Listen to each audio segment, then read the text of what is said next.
Hey there, everybody. I'm here to pass on everything that you need to know about Season 1 Diablo 4. Let's get into it.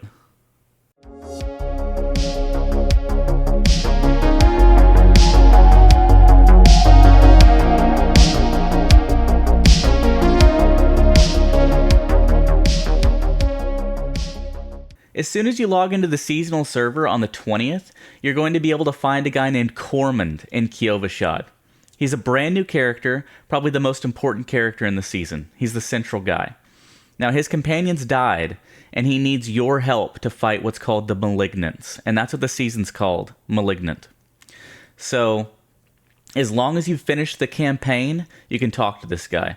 But the events happen after the campaign, so make sure that you finish it now, because that will carry over into the season. Otherwise, you're going to have to do the campaign in the season. But I would assume most of you have completed it by now. Now, in this season, any elite can spawn as a Malignant elite. And these are going to be pretty much the same as any elite. They're going to have specific powers like cold, enchanted, poison, etc. But they're also going to be covered in these growths. And when they die, that's when they become unique. Instead of just dying like a normal elite, they drop what's called a Malignant Heart. And then you can use this item that you craft, I assume, with Cormand. He's probably going to be a crafter as well as like give out tasks and things like that throughout the season. You're going to get this cage, and you put it on the heart. And once you put it on the heart, he comes back to life, and he's going to have all these little ads with him. And he's going to be way tougher than before. And it looks like he has kind of an aura associated with him, and all the ads are buffed by him. And it looks like these buffs might be kind of random depending on what kind you're fighting, like what color, etc. And I'll get into that in a second. But once you defeat him, he's going to drop a caged heart. And the unique thing about these caged hearts is there's 4 different kinds. There's red, blue, yellow, and white. And if you played anything like Path of Exile, you know that white sockets can be put into anything, can have any gem color put into them. That's essentially what this is, but they're actually white hearts. And any form of jewelry in this season, they're not going to have regular sockets anymore. I don't know if you can put regular gems into them if you want. It doesn't seem like you can because they're infested sockets now. All jewelry, both rings and your necklace, are going to be infested, and they're going to have random colors associated with them.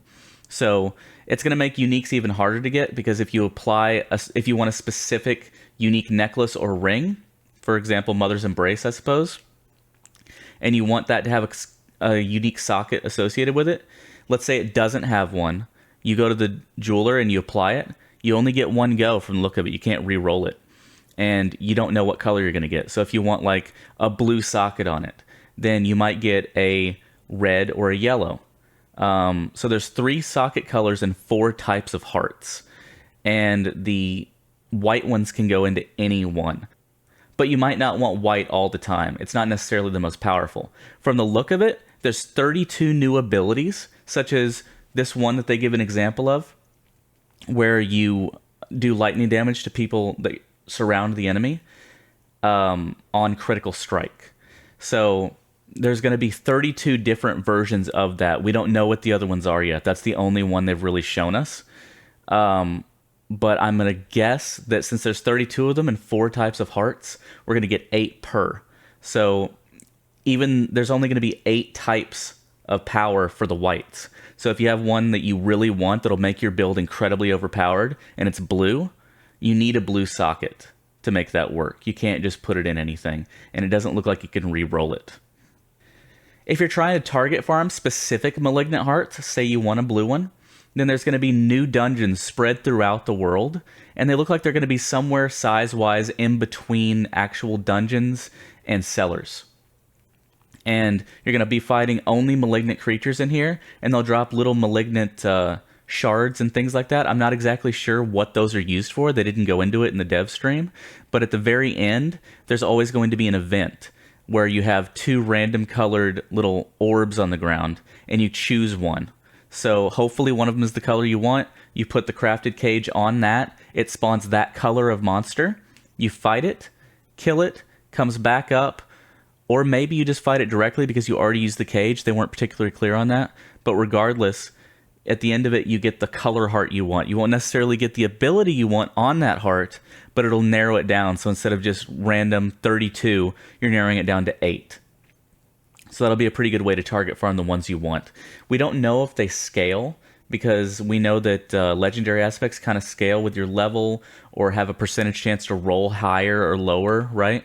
They didn't have advanced tooltips on when they were looking at these, so we don't know if there's like a perfect roll you can get on them that does better or not, but I would assume so, because otherwise you get all 8 pretty quickly of the color you want, right? And you're going to be able to farm the one you want pretty easily. So let's go on to the Battle Pass now. We know more details about it now. And they have confirmed that it's not going to be pay to win as far as we know. I'm sure that you can purchase levels, but the cool thing that they're doing to kind of rein that in is even if, say, you buy all of the Battle Pass tiers all the way up, a lot of the rewards actually require character level as well. So say you go for a Smoldering Ash reward at level 40 Battle Pass. You just buy your way up there because you want that Ash, right? Well, you need a level 40 character as well. Now, I don't think the character level matches the level of the Battle Pass necessarily, but that's an example. So something worth noting is that we're going to get something called chapters on our season journey, and this is going to be the way we progress through the season.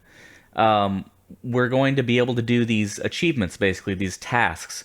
For example, collect Galavine, found anywhere, collect a Malignant Heart after completing or skipping the campaign, things like that. There's also going to be ones for PvP.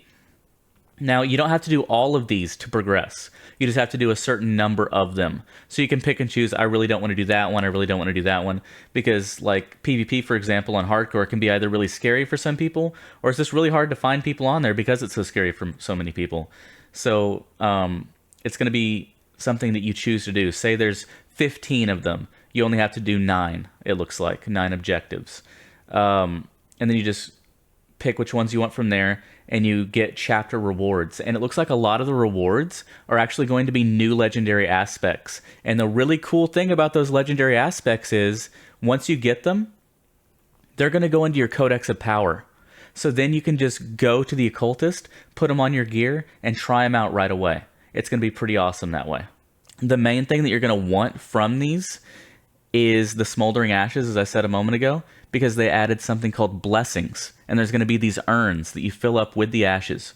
Now, these are going to give you specific abilities, specific rewards, such as elixirs lasting longer, or getting more experience per monster kill. That's probably going to be the one I focus on first, because you only get so many ashes, and I don't think you get enough ashes to fill every urn. So you're going to have to kind of choose which ones you do first, which ones you want to do all the way, which ones you want to do partially, things like that. Personally, I'm probably going to focus on the experience per monster kill and maybe the elixir length until it's all the way full. It looks like there's 4 tiers of each urn. And so since I play hardcore a lot, that's going to benefit me the most, because if my character dies, I want to be able to re-level quickly, right? Also, they said that the cosmetic rewards themselves are going to be what's called agnostic, which is kind of a weird way to put it, in my opinion, but it basically just means that if you get a cosmetic reward that isn't, say, for a horse, it's for armor pieces, then those pieces are going to be usable on any of the 5 classes, and they're going to look different on each of those 5 classes.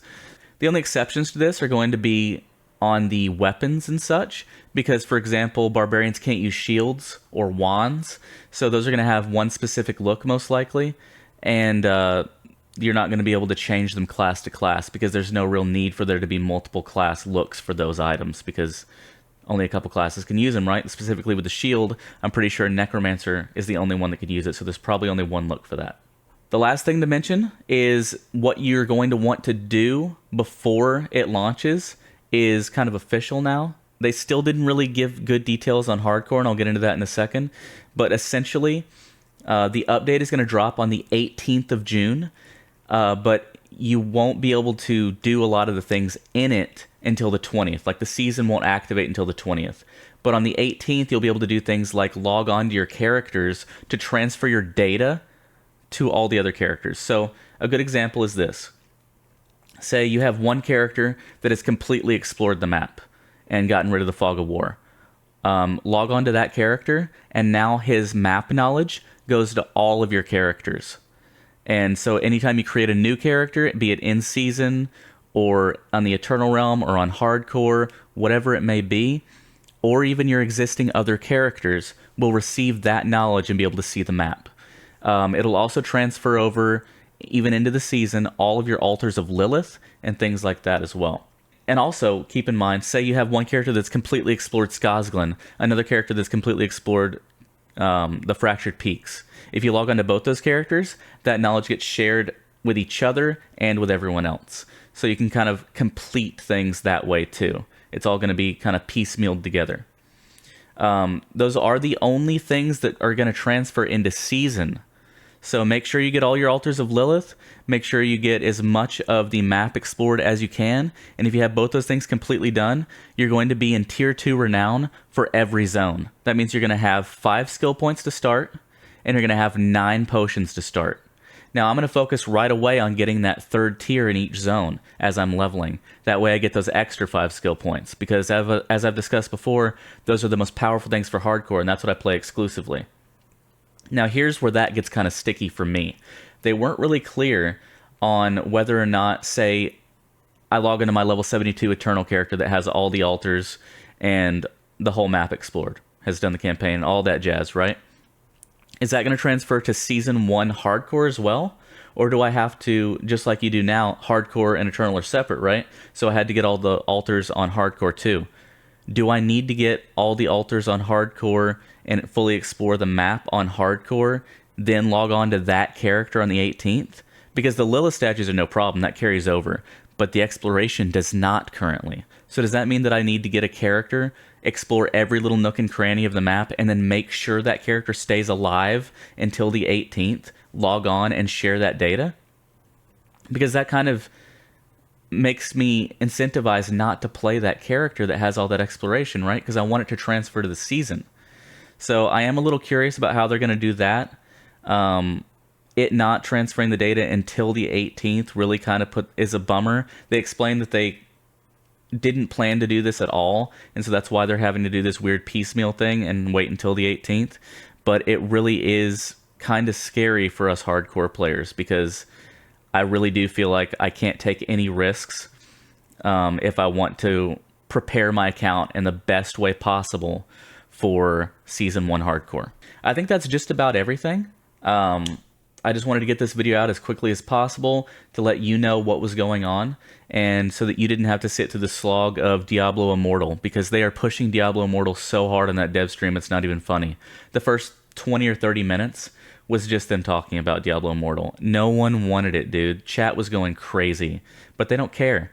And then when they brought on the Q&A, they brought back Diablo Immortal people. Like, people would have any questions for those people. Like, come on, man. I'm sure they're going to have fake questions that they put on. It's just exhausting. They know nobody likes that game, but they keep pushing it anyway. And now they have a good game. Like, I actually like Diablo 4. It's pretty amazing. But, you know, it is what it is. So I hope that this video helped you out. I hope that you enjoyed it, and I'll see you in the next one. Till next time, good afternoon, good evening, and good night.